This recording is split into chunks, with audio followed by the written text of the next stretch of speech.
వైష్ణవి గారు, మీ క్యారెక్టర్ ఎంత రెస్పాన్సిబుల్, అంటే ఎంత స్టోరీని ముందుకు తీసుకెళ్ళడానికి మీ క్యారెక్టర్ ఎంతవరకు పొటెన్షియల్ క్యారెక్టర్ అనుకోవచ్చు? నేను actually 2 roles. Yeah, double role play చేస్తున్నాను. అలా అవ్వడానికి ఒక కారణం ఉంటుంది, అంటే 2 రోల్స్ ప్లే చేయడానికి ఒక మెయిన్ రీజన్స్ ఉంటుంది. ఆ రీజన్ చాలా ఎంటర్టైనింగ్గా, చాలా ఇంట్రెస్టింగ్గా ఉంటుంది. అదే మొత్తం సినిమాలో ఎక్కువ స్పేస్ అండ్ ఇంట్రెస్టింగ్గా ఉంటుంది. వైష్ణవి గారు, నేను వెంకట్ ఇంటికి అండి. బేబీ తర్వాత మీరు నెక్స్ట్ మూవీ చేశారు, అది అంత సక్సెస్ కాలేదు. సో దీనిపైన ఎలాంటి కేర్ తీసుకున్నారు? అంటే ఒక హీరోయిన్కి నెక్స్ట్ ఒక ఫ్లాప్ పడ్డదంటే మళ్ళీ అవకాశాలు రావడం చాలా కష్టం కదా. సో దీన్ని ఎలా చూస్ చేసుకున్నారు? సార్, అంటే సినిమా సక్సెస్ కాకపోవడం అది అంటే నేను అంత ఆలోచించే మెచ్యూరిటీ అంటే ఎక్స్పీరియన్స్ లేదు సార్ ఇంకా నాకు.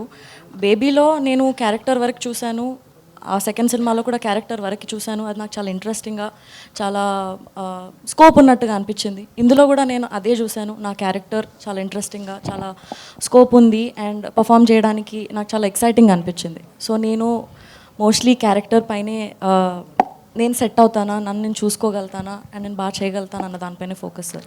బేబీ ప్రొడక్షన్స్లోనే మళ్ళీ మీకు ఆనంద్ గారికి సినిమా అన్నారు, కానీ మళ్ళీ ఇంతవరకు ఏం అప్డేట్ లేదు, ఏంటి అది? అన్ఫార్చునేట్లీ అది ముందుకు వెళ్ళలేదు సార్. బట్ మేబీ ఫ్యూచర్లో ఇంకా ఏదైనా వస్తే I'm looking forward to do. I've always had a great experience working with them. So అంటే ఎస్కేఎన్ గారితో అంటే ఆ ప్రొడక్షన్ అయితే మీకేది ఇబ్బంది లేదు కదా? ఉందని ఎవరు చెప్పారండి? అంటే మొన్న దాంట్లో కొద్ది సోషల్ మీడియాలో అయితే ఇదే వైష్ణవి గారిని ఇలా అన్నారు అనేసి కొంత ఇదైతే అయింది. అదే చెప్తున్నాను, ఎవరిని అన్నారో మరి నాకు తెలీదు. బట్ ఏదైతే బయటికి వచ్చిందో న్యూస్, దానికి ఆన్సర్ చేయడానికి ఒక వీడియో చేసి పెట్టారు. ఐ థింక్ దాంతో ఆన్సర్ వచ్చేసింది అనుకో. ఆయన నన్నేం అనలేదు కదండి. సిద్ధు గారు, అది సిద్ధు గారు ఒక నిమిషం. మీరు ఆ రోజులో ఆల్రెడీ బొమ్మలు భాస్కర్ గారితో చేయడం జరిగింది, దాంట్లో చరణ్ గారితో కూడా కాంబినేషన్ చేశారు. మళ్ళీ చరణ్ గారితో ఏమైనా చేయాలి అనుకుంటే మల్టీ స్టార్, ఎందుకంటే ఇప్పుడు ఉన్న హీరోస్ అందరూ కూడా మల్టీ స్టార్ గారు చేస్తున్నారు పాన్ ఇండియన్ లెవెల్లో.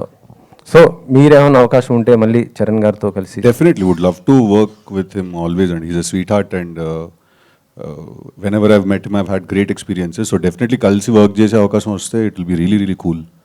యాక్చువల్లీ చెప్పాలంటే భాస్కర్ గారికి ఇప్పుడు సక్సెస్ రేట్ లేదు. ఓకే, సో మరి ఆయన మీరు వరుసగా బ్లాక్ బస్టర్ కొడుతున్నారు, ఏ హీరో అయినా హిట్ డైరెక్టర్కి అవకాశం ఇస్తుంటారు, మీరెందుకు ఇలా భాస్కర్ గారికి? అంటే సార్ హిట్ ఫ్లాప్ ఇక్కడ దట్స్ ఆల్ చాలా అది మన చేతిలో లేని విషయం.